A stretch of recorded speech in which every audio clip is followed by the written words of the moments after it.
I'll get you on my calendar free of charge. If you don't know me yet, my name is Sharon Boutin. I'm your favorite email marketing nerd who publishes at least one new strategy in every single video. So here's what this person came to me with. She wanted to expand her business with new offers. And one of the ways that she wanted to do it is using email marketing. Yay!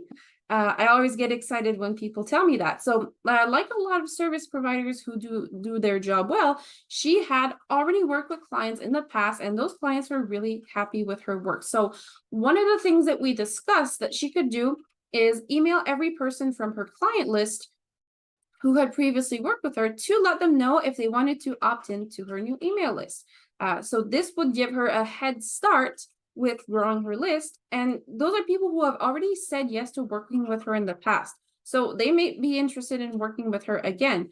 But now, here is what really important. Some people will tell you to just add your list of previous clients to an autoresponder without asking them permission first. And while you can do that, it is not the best idea. And it's not the best idea for the following reasons. So, first of all, they haven't opted in. So there's a chance that they're going to mark you as spam, which won't be good for deliverability.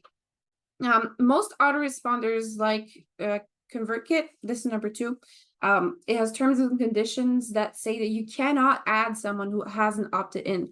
So on a small scale, it's unlikely that your autoresponder will like flag you, but it's just not great practice to begin with. Number 3, adding somebody in the list without their permission is not the best way to rekindle a relationship.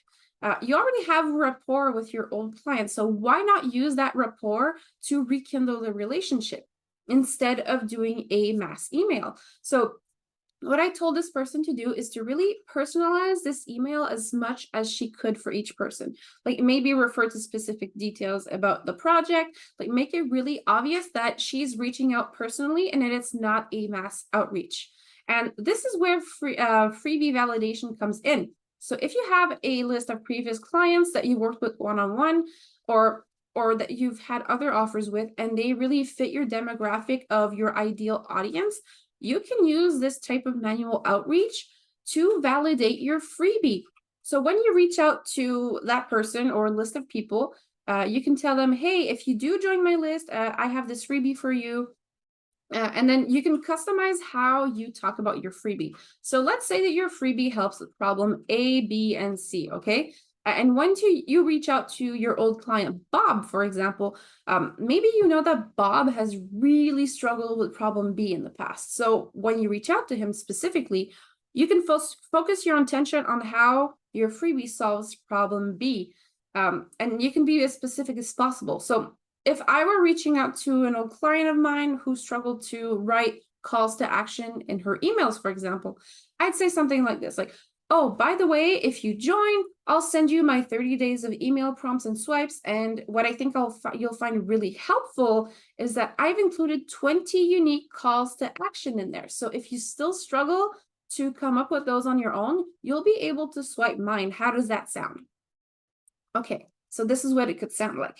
Now, if you get the majority of people to say yes to your freebie, that gives you a hint that people do want your free thing. So of course, those people do have rapport with you, but you'll also find out from conversations that you have back to back in your email chains, whether that freebie could be useful to them or not. Even if they do have rapport, people might say yes, but then they might say, oh, I want to join your email list, but I don't necessarily want that freebie. But once you find out that people want it, you can do a paid ads to see if a cold audience would like to have it as well. And if people don't say no, then you can play around with it, try a new angle instead of testing something that won't work. So this is the advice that I gave to that specific person who booked a call with me. But if you'd like a strategy that is specific to you, I have some free slots available on my calendar right now. So just drop a line below and I will reach out to you. I'll get you on my calendar and we're going to